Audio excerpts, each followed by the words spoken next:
visions through my dreams, seeing myself swimming in the universe. My ancestors gave me gifts to read cards, predict and heal. My name is Daphne, but spirit calls me Babylon. Angels communicate through numbers. Intuition is so deep.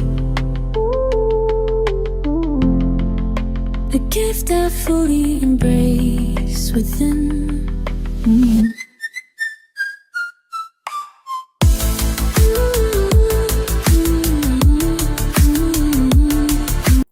Hi everyone, welcome po sa inyong almost personal reading. So, let's check po kung ano ang update ngayon sa inyong relationship. Gusto ko pong ipaalam sa inyo na this is a general reading.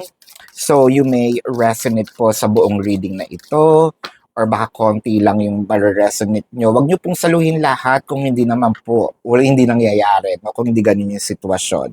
Ganun talaga. This is a general reading. And I want you to know that this is a timeless reading. So kung kailan po ninyo ito napanood, the reading is meant to find you, no? With the Two of Wands. So ang nakikita natin dito, parang ang bilis ng mga pangyayari. Feeling ko nga, supposedly, ito yung gusto mo palang mangyari, yung mabilis na pangyayari. Pero it felt like merong blockage, which is the Queen of Pentacles. So, nahihiya tayo?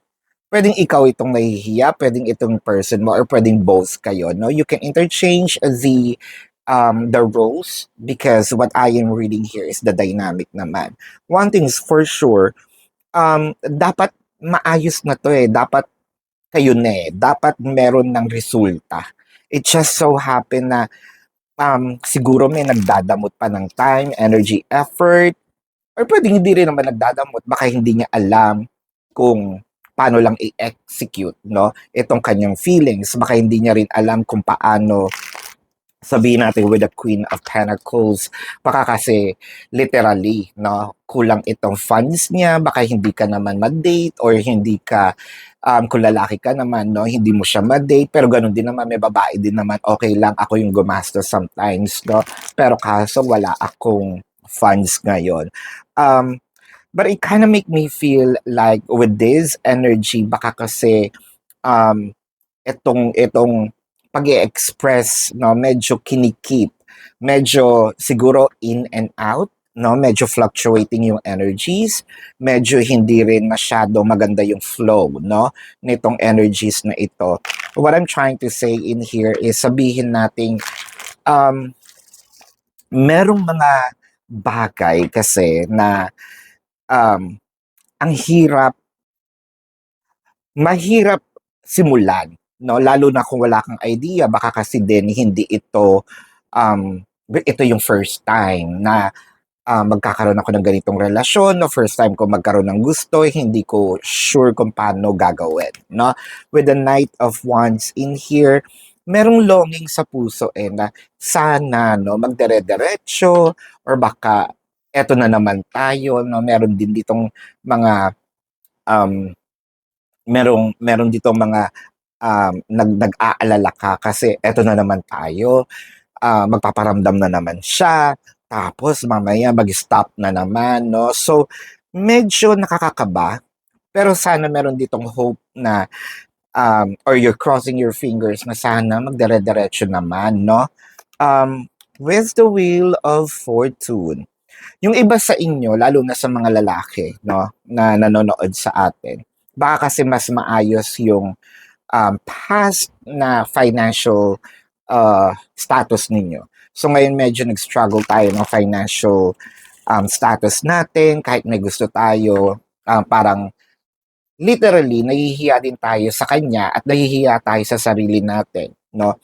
Baka kasi kung lalaki itong nanonood sa atin, no, ikaw, paano ko naman siya i-date kung wala akong funds, no? Dati kasi meron. So parang napabayaan. Kung babae naman, what I am seeing in here is medyo na nahihiya kasi kung meron man silang kaya dati or meron siya magandang trabaho, feeling ko na ano to, nawala, no?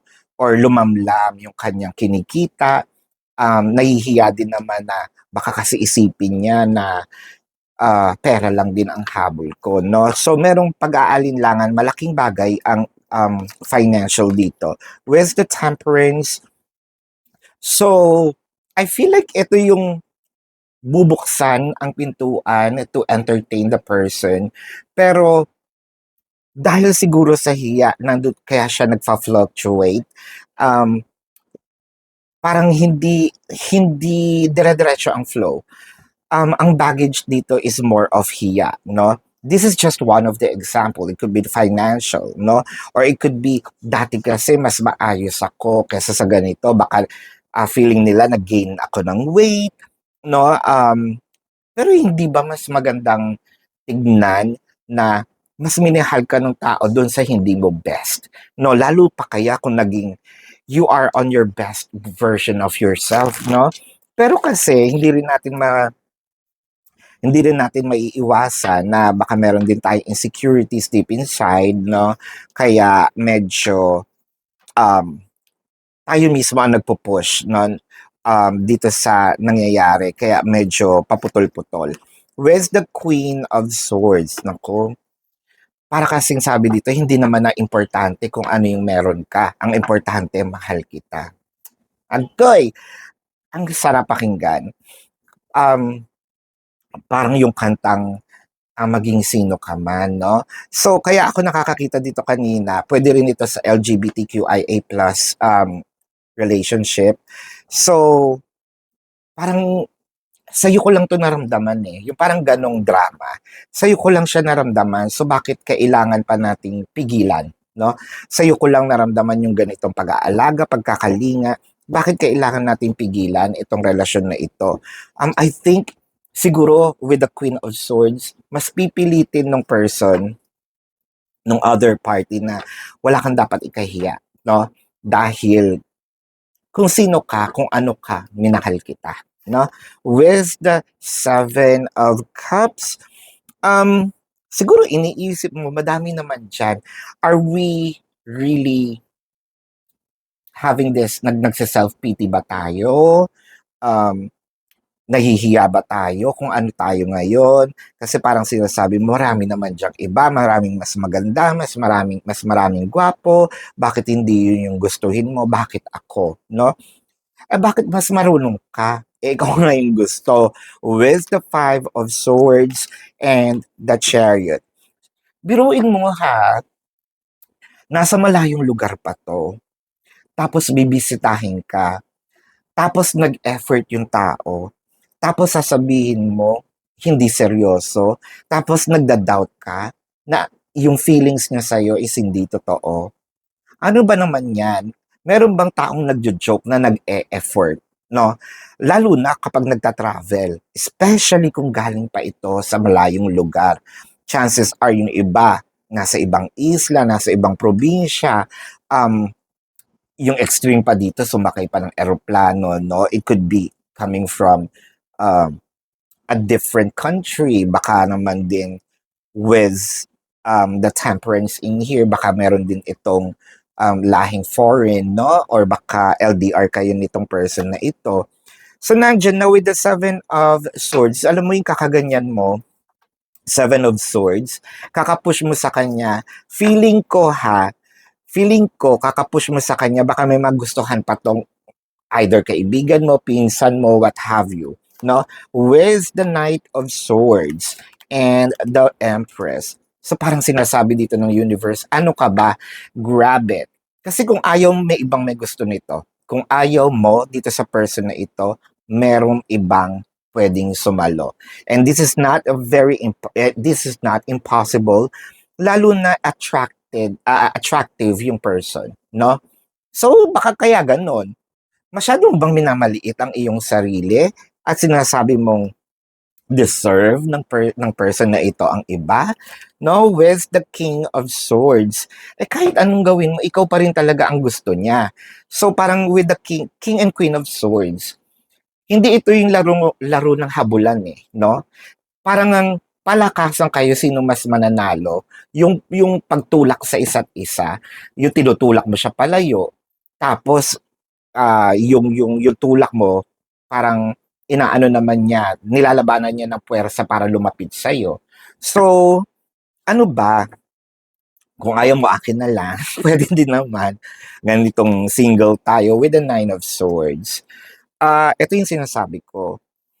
Nine of Swords represents stress, no? Ito kasi, ano to medyo nag-a-align itong what might going to happen or the universe is cooking for you in the Nine of Swords.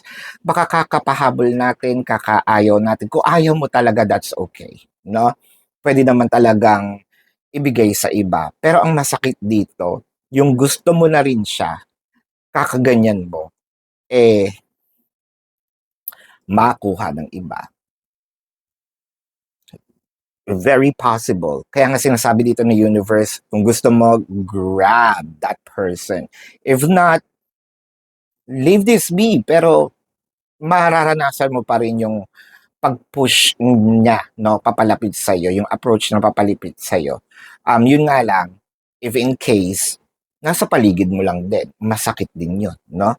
So let's check the zodiac sign of this person. Pero bago yan, if you have some questions with this reading at nakaka-resonate kayo, let me know sa comment section. And by the way, pala, kung meron pala kayong questions dito sa reading na ito, there is a link sa ating description box. Click the link, you will be routed to my website. Nandun po yung name, number, QR code, amount per question, no? Take advantage of the 4 questions plus 1 kasi discounted po yun. And if you want to book a private reading, nandun din po siya. So, let's check the zodiac sign. And pwedeng ito ang kanilang sun sign or a placement in their chart, or pwedeng lumabas din ang zodiac sign ninyo, no?